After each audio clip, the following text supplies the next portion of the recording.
I'm Anissa now in Moscow. This week, Saudi Arabia launches a coalition to fight terror, and yes, that includes women and atheists. Putin walks, and the BRICS hit a wall. You're in the now.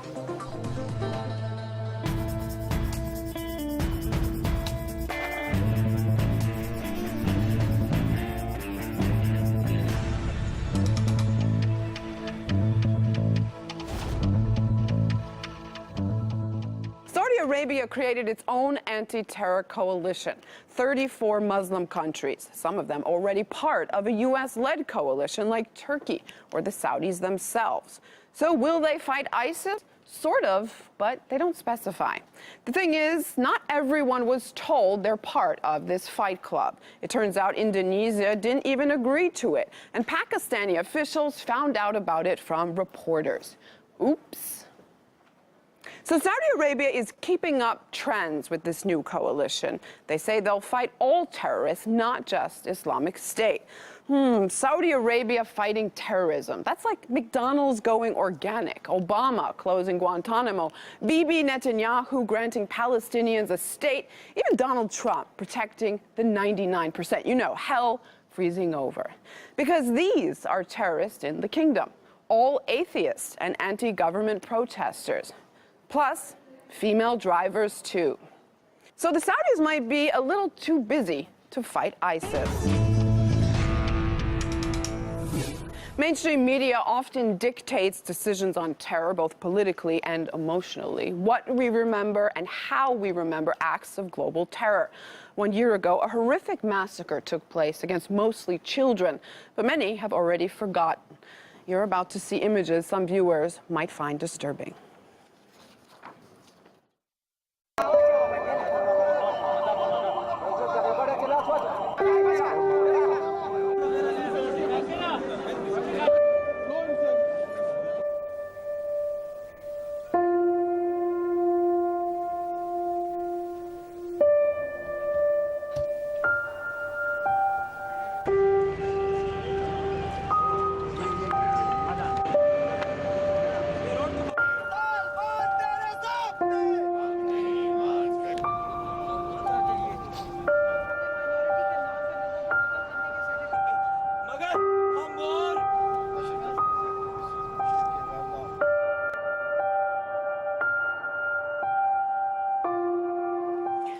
Years ago this week, a brave Iraqi journalist changed his life forever. He picked up his shoe and he threw it directly at George W. Bush. He paid for it, but he also became a hero to many.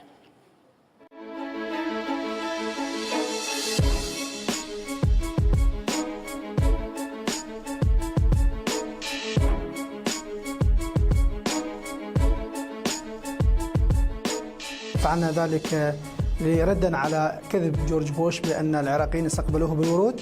People of Iraq can live in peace and freedom, making this country safer, and their confidence in Iraq's democracy is growing. Free and peaceful Iraq.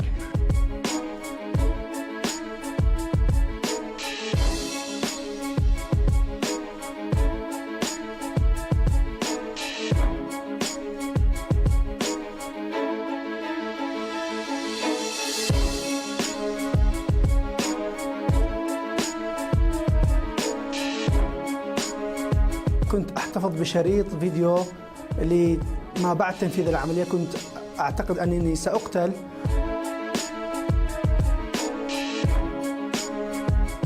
كانت معاملة قاسية، كان ضرب وجلد وكسروا أسناني وأنفي وقدمي، وكان جلد وكهرباء وكل أنواع التعذيب التي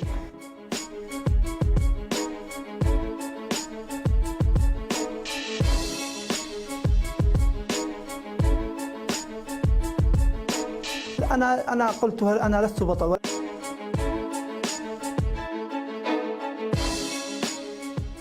Building bridges It's not the German tabloid Bild's strong suit. In fact, they're burning them. It all started with this tweet. A reporter, Julian Robke, signaled he has some inside information about Russian warplanes in Syria, which would soon suffer, quote, a very unpleasant surprise if his sources are correct. It was posted October 21st, before a Russian passenger jet blew up over Sinai, and just over a month before Turkey shot down a Russian fighter jet. Wow, interesting, we thought. But surely it might just be a coincidence. So instead of speculating, we directed our questions directly to Bild, to whom it may concern. We found the tweet. The timing seems curious. We need your comment. Many thanks, looking forward, and so on. The answer was not long in coming. The tweet's author replied himself, said the secret information was about Syrian rebels waiting for deliveries of anti-aircraft weapons. It turned out the source was wrong, and the journalist is not close to any extremist. Fine, thanks for getting back to us. It was just a coincidence, crazy people speculating. But not so fast. The online editor-in-chief of Bild decided to jump into the conversation and get personal. Website head Julian Reichelt wrote us, quote, do yourself and our profession a huge favor and stop being a ridiculous conspiracy theory propaganda mouthpiece for that disgrace of a news channel. A mouthful there. He didn't stop and boasted his professionalism on Twitter, making public not only his reply, but in the Now's initial email request too. Do you realize what you look like?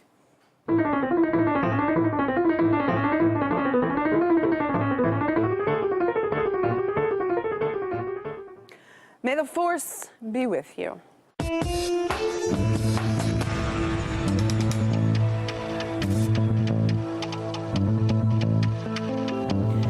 Media has been a major weapon in the media wars. Let's bring in Charles Bausman. He's the founder and editor of Russia Insider. Charles, you've dedicated your life, at least at the moment, to sifting through misinformation. A lot of focus, especially from you, on Germany. What kinds of reactions do you get when you ask for comments, or your writers? Yeah, you know, actually, it's actually kind of funny sometimes. A typical reaction is outrage, surprise, indignation, and, you know, how dare you? Sometimes these guys act like a bucket of ice water has been dumped on them, and my response to that is always, how dare you? Why do you think you get this kind of reaction? What does it say about the motive behind their headlines when we're not allowed to question them? You know, I'll tell you, Anissa, the mainstream media in the West, and especially in Germany, has just become so incredibly complacent and corrupt and, you know, just off base and out of touch. And they're in for a rude awakening, and it's already happening. You know, of the major German media outlets, just across the board, they've lost 30% of their audience in the last year. And this statistically a fact, you know, from the German rating agencies. They're running scared. They know something's wrong. Is that going to make them change their ways? I think some people are going to change their ways, but other people just can't. I mean, they've just been doing this too long. They've gotten sort of fat and stupid, and they're unable to change, and they're just going to get washed away. What's really going to happen is this new wave of new media and upstart media that Russia Insider represents is just taking away their market share. I mean, we're getting hundreds of thousands of views a day just coming out of nowhere. And there are tons of other titles like us that are doing this. And basically, the alternative media is becoming the mainstream media, and the mainstream media, what was the mainstream media, is getting sidelined. That's a very optimistic point. It's a common notion, I hear, that all German media is the same. Is this what people are seeing? One and the same headline being thrown at them every day? Yeah, it's a very tight circle, a very narrow circle of people all singing from the same songbook, and it's created complete outrage in Germany. I mean, there's a mass political movement on of people saying, look, we just don't want this anymore. We don't need this. But listen, this is not optimism, Anissa. I'll give you an example. Alex Jones in the U.S. He has a bigger audience than MSNBC.com, and he came out of nowhere on the internet just doing his own thing. The Young Turks, another example, something like 20 million viewers a week. I mean, these people are kicking the mainstream media around the room, and they grow with every passing month. When I was in the States recently, I got the impression that a lot of people believe the headlines they see. I would argue that a lot of people on the streets of even New York don't even know who the Young Turks are. I think that's true for a lot of people, but there's also more and more people who are now realizing they want to get other sources of information. I was talking to a senior executive at a major investment bank a week ago, and he said the most incredible thing. He said, you know what? I need to have analysts now reading the alternative media to tell me what's going on in the world, because if I rely on the mainstream media, I get blindsided. I get hit by stuff I had no idea is coming, where people talk about it in the mainstream, in the alternative media. So it's really getting to the point where it's losing its relevance, and they're on the outs. It seems like a bit of a thaw could be coming through, at least in terms of Russia-EU relations. Do the European headlines in the mainstream media reflect that at all? They do a little bit in the UK. In Germany, it continues to be a very, very, very dishonest situation. But what's happened with the German media is they've painted themselves into a corner, they've gotten themselves into a very narrow box. It's hard for them to admit it and come out and say that we were wrong. So they just keep carrying on with this completely misleading information. It's really actually kind of comical. Are projects like Russia Insider making the situation better? I mean, it's just one more source that you have to check in this media war. Do people take you seriously? You've talked about some of the reactions you've gotten, but are you criticized of bias? Sure. I mean, that's very often a reaction when people hear about us for the first time. They're like, oh, this just must be some sort of Kremlin sort of media stunt or something, or some kind of propaganda. These guys are being paid by the Kremlin.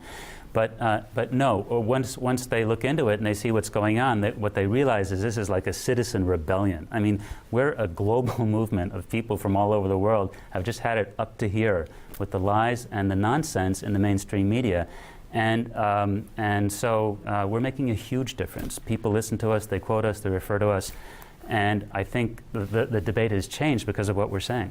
What's interesting is that, and makes you very different, is that you're crowdfunding. So it's people paying for what they read. That's right.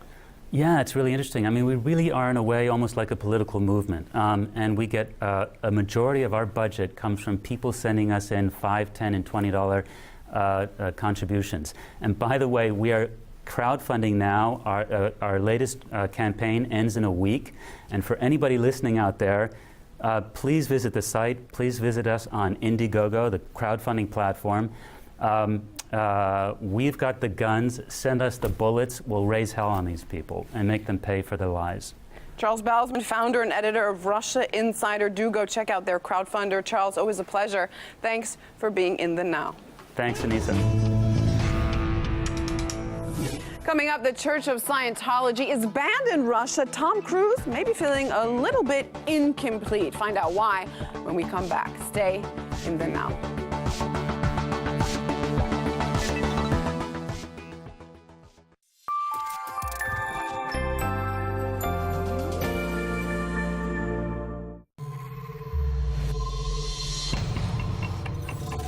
They have used tear gas. Trying to clear out the square. It's not safe anymore here, I'm afraid.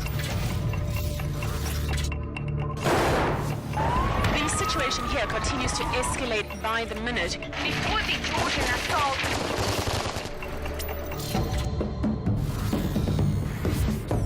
Now we are going with the army to one of their operations. We can see some of the Islamic State fighters on the hill. There's snipers. Two shrapnels right in the back of his bulletproof Literally, I was 2 minutes away from being shot dead.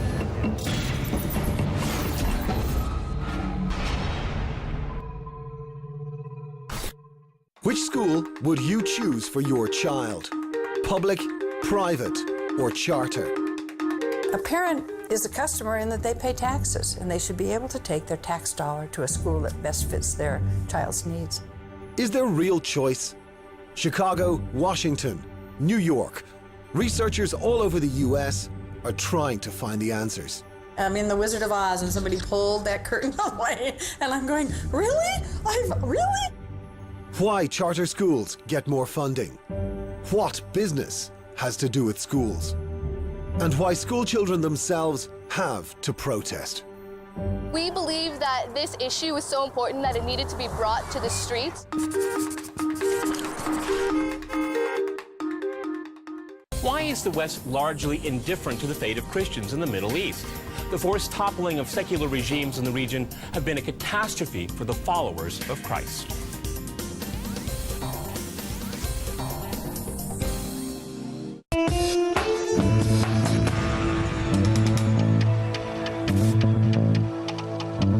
This week, Vladimir Putin gave his annual Q&A, but the biggest headlines weren't about what he said, but what his walk says about him. Yes, scientists seriously studied the Russian leader's gait, and what they got is kind of genius. It all leads back to his KGB past. Who would have thought?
BRICS are falling. Some go as far as to say we have hit a brick wall, and then others flat out claim not so fast. The 5 fastest growing economies in the world are slowing down. Reuters shouts BRICS are dead. Long live BRICS. So which is it? Time cries the mighty BRIC nations forgot the S for South Africa have finally broken. Washington Post agrees BRICS have fallen, and Forbes chimes in with meandering in global fantasy land. Well, joining us in the now is Jim Rogers. He's an investor and author based in Singapore with us in our Moscow studios. Jim, always great to see you here. Tell us, is the power of BRICS made up? Yes, it was a total fantasy in the first place. The guy had never been to, he'd only been to one of the countries. The guy, who's the guy? Who's the guy? His name was Jim O'Neill. He was at Goldman Sachs. They were trying to raise money. They had a PR stunt. It worked.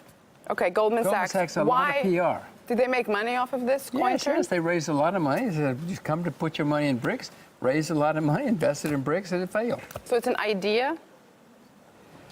I wouldn't even call it an idea. I would call it a fantasy. So it's a fantasy. You agree with these headlines? The guy got out a headlines? map of the world. He looked and said, oh, those are big countries. And they're growing. They're going to grow. He didn't know what he was talking about, and they didn't. So Russia and China can't compete with U.S. powerhouse financial kind of... Of course, China's going to be the next great country in the world. There's no question about that. That's the only one he got right. But what he didn't understand was Brazil always does well when commodities do well. He didn't know commodities were... Anyway, he didn't know what he was talking about. But foreign investors who invested in BRICS didn't do so bad, yeah? No, they've lost a lot of money. The people who put their money in the BRICS concept have not made much money. Goldman Sachs, something like 90% of the money has been taken out because it didn't do well. So Russia, China, they should just throw in the towel? No, no, no, no. I have investments in China. I have investments in Russia. That's a whole different story. That's an entirely different story. China, I've had investments in since then. Russia had no investments in 2001, and it was a joke. Now I'm very optimistic about Russia. You know, in the last 2 or 3 years, I'm extremely optimistic about Why? Russia. A lot of people are not. That's why I am. So you always do the opposite of what the Goldman Sachs people say. You want to be successful, you got to do the opposite. You got to go against the crowd. I was bearish on Russia for 47 years, but in the last 2 or 3 years, I've gotten extremely optimistic. You're at the right place at the right time. Okay. GDP growth in China, it slowed faster than expected. GDP falling in Russia, Brazil. I mean, should they not even bother? Get BRICS out of your mind, okay? Those countries, at various times in history and in life, are great places to be, to visit, to travel, to invest. Russia's a great place to invest right now. China's a great place to invest right now. Brazil is not. India is not. Did the BRICS do something wrong? Was there a point where they missed a chance of a century? There was no concept to the BRICS. The whole thing was just made up. It was a big countries on the map, And Jim O'Neill said, look at that, they're going to be successful. He'd only been to one of them, Anissa. No, BRICS didn't do anything wrong. They continued to do what they were doing. They didn't even know they were BRICS. All of a sudden, Goldman Sachs called them up and said, you're a BRIC. What? They didn't know. They just continued. Okay, let me ask you this. Why so much fuss about the so-called BRICS Bank then, if it's all a myth? That's a different thing. The Chinese and the Russians said we need to have something to compete with the World Bank and the U.S. The U.S. controls the international financial system because it controls the dollar. And the U.S. keeps throwing its weight around. So some people, like the Chinese and the Russians, say, wait a minute, we're very vulnerable because if America gets angry, they close off the dollars, and we're all in trouble. So Russia and China said we got to have a competing instrument. Said to the Indians, come on, we're going to start a new bank. Said to the Brazilians, come on, we're going to start a new bank. It is it is the best thing to come out of the whole BRICS concept. How is Washington looking at this bank? Are they even watching? Well, of course, they tried to get everybody to stay away from it.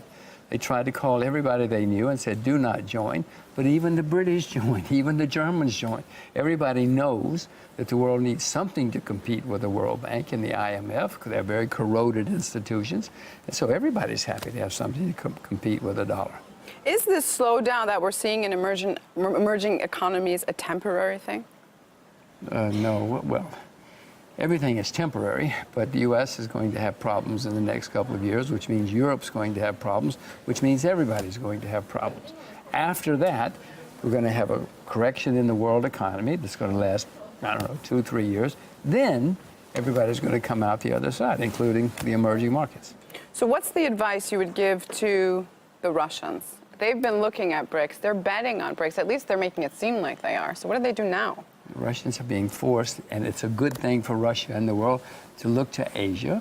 The Russians are being forced to go to the other side of the world, and that's great for Asia. It's great for Russia. Russia's had a problem here because of the price of oil and because of the sanctions, but the worst is behind Russia. And now, when you come out the other side, I'd rather be in Russia than in Portugal. I'd rather be in China than in Italy.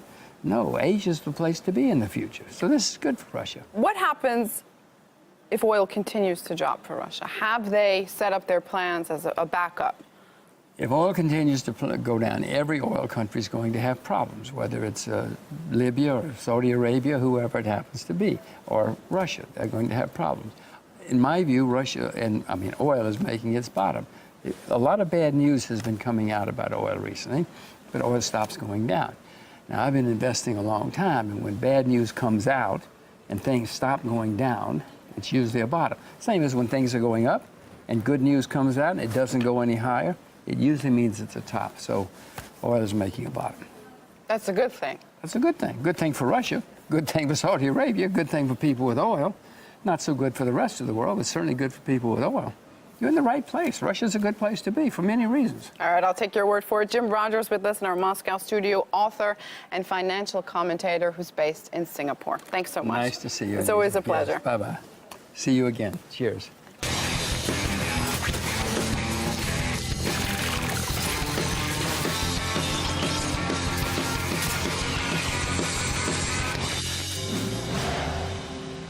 I hope Jim's right, because otherwise the Russian ruble may need some magic.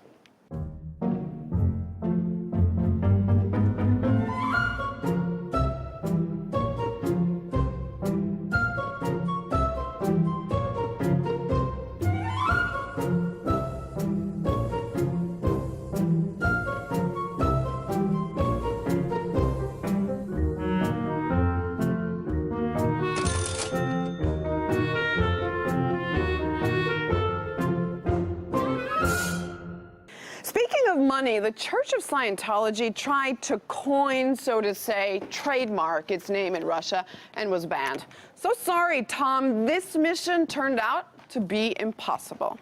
I think it's a privilege to call yourself a Scientologist, and it's something that you have to earn.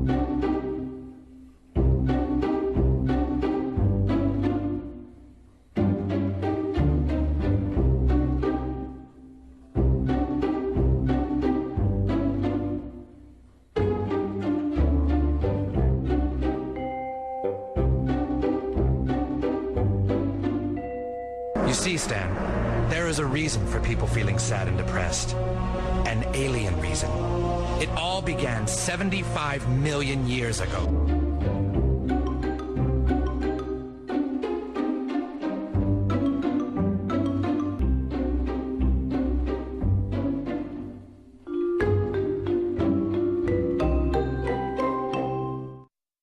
When does banning go too far then? Lori Harfinish tries to get people to ban a word in New York. Here's the resident with all you need to know.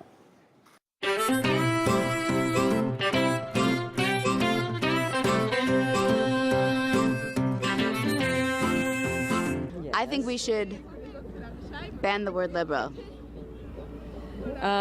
You can, but it's in the dictionary, you know, so people are always. But so is words like retard, and that word has been weaponized.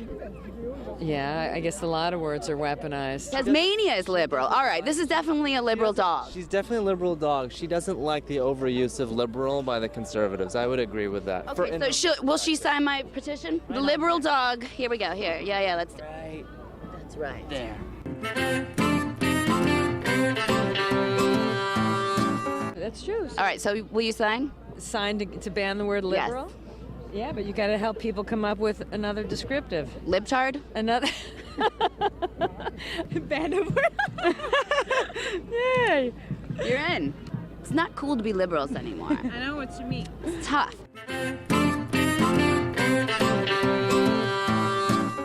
I would like to say I'm a very liberal-minded person. Okay, so are you in support of banning any words? I think people need to get better vocabularies. That's what I think. What do you think the worst thing you've heard about liberals so far has been?